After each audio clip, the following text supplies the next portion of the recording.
Hey, I'm Travis Nesbitt, and I'm so happy to be the Broadway Hero of the Month. If you like boy bands, and I know we all like boy bands, check out our website, theboybandproject.com, our Instagram, @boybandproject, and our Twitter feed, @TBBPNYC. And embrace your inner superfan, and stay safe out there. Thanks.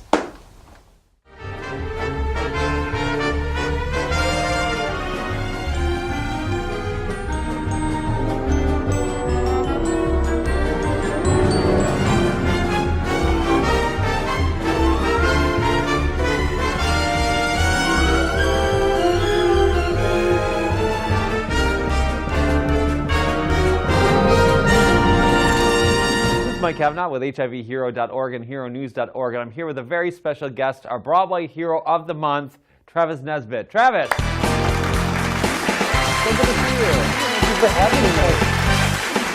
So, Travis, you are our Broadway Hero for the Month. How does that feel? It feels amazing. Yeah, incredible. Thank you for saying that, for having me, and having this chat today. Yes, well, one of the reasons that we chose you is because you do a lot for charity, and you just did something actually for us for charity. You performed as the final act in Broadway and Ballet Hero Awards. What did you think about it?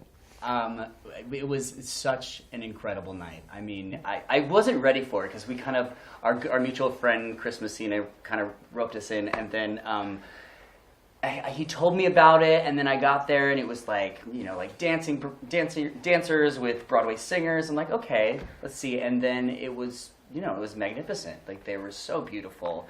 And then I just kept thinking, so our boy band group was the closing number, and we're like, how is that going to fit in? And then the pieces started to come together, and then as we were performing, I was like, wow, this is really special and such a cool way to end the night, and so happy to be a part of it.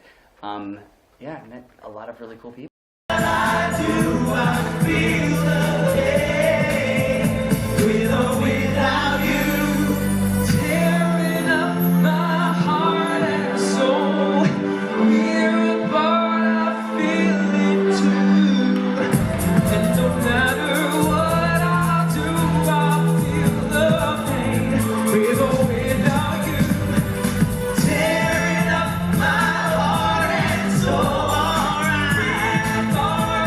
Great, and you know, the boy band, it's called the Boy Band Project. It's the Boy Band Project. A lot of people like to skip the right, but it's very meta, you know.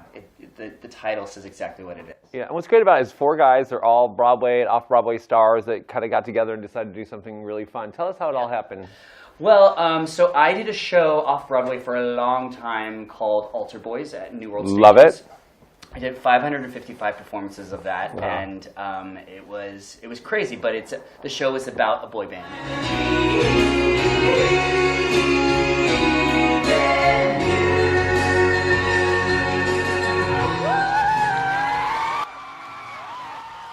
Since we're all kids of the '90s, we took NSYNC, Backstreet Boys, One Direction, which is not '90s, but we do that as well, right? Because Yeah. we like them.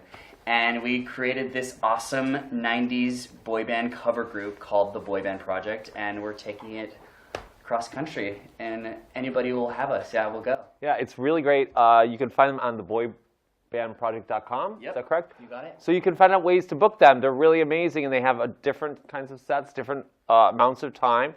Mm-hmm. But they're all very talented and very, very handsome, I have to say, like this boy here. Thank you so much. So let's talk about how you got started in this career. Where are you from, and how did this all happen? Okay, well, I grew up in Southern California, doing, you know, usual story, doing theater from a young age. My mother was a pianist, and I always knew that I was going to be a singer and dancer. It was just like what I did.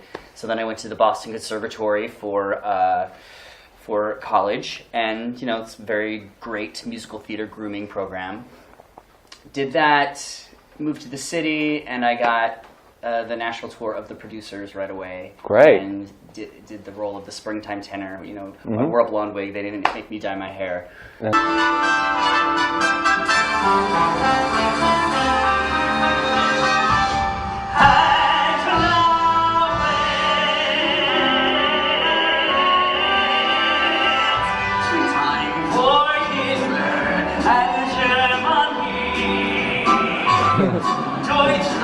So I sang Springtime for Hitler and had a great time doing that, and then kind of like just kept going. Like did Altar Boys off Broadway. I did 3 years with the Radio City Christmas Spectacular. I did Hairspray like all over the country, and and then all of a sudden I was like, I don't know, I hit 30 and I was like, I want to start a business. And so that's kind of what the Boy Band Project has been to me, and it's so great to employ my friends. Right, sure. Because we're performing, and I'm like, I can't believe this is work because it doesn't feel like work. Right, sure. And that's the key to happiness, right? So absolutely. So you've been doing this for a long time. What would be your advice to young people that are trying to get into this business?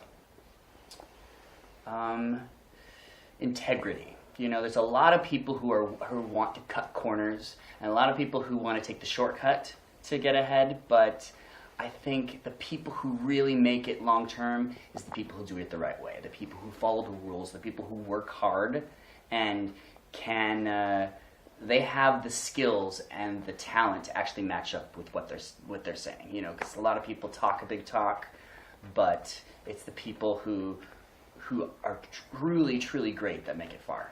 So Travis, as you know, we're a site for newly diagnosed and people living with HIV. What is your message to young people about the importance of being protected out there now that we have PrEP, but there's still a lot of things happening, especially STDs rising, other than HIV and AIDS? Right. Well, I think that it's more, using protection it's more than just like safeguarding yourself from getting the thing. I think it's about self-love too. It's like you should care about yourself enough in that moment to just like take a second and protect yourself. And like you said, there's even with all the new advances in medication, there's still stuff that you can get that can almost be like worse at times. So I think practicing self-love in everything you do, especially that, is so important.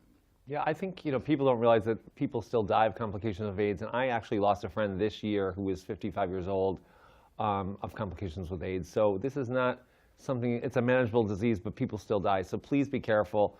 Our advice always is use a condom and be on PrEP. Find out if PrEP is right for you. Talk to your doctor. And once you're tested together in a monogamous relationship, then sure, explore other things. But remember, our slogan is condoms are hot. Do you think condoms are hot? Condoms are so hot.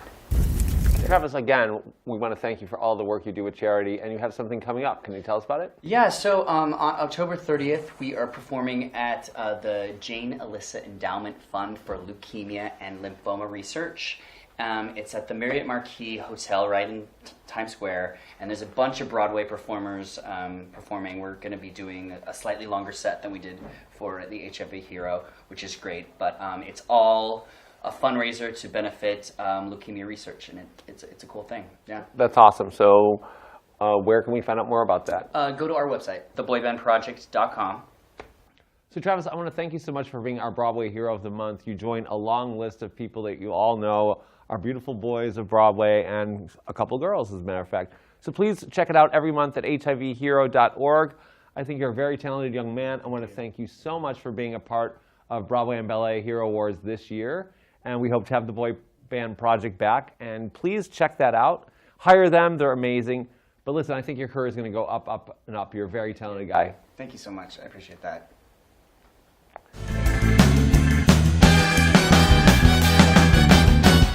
So Travis, if you could do any role, what's the dream role? What would you do? Probably Chris in Miss Saigon. Awesome, awesome. Okay, now you have 20 seconds to audition. I want you to look in the camera and sing something. Ready? Oh my God. Set, go. Why God, why this face, why such beauty in this place? I think my time is up.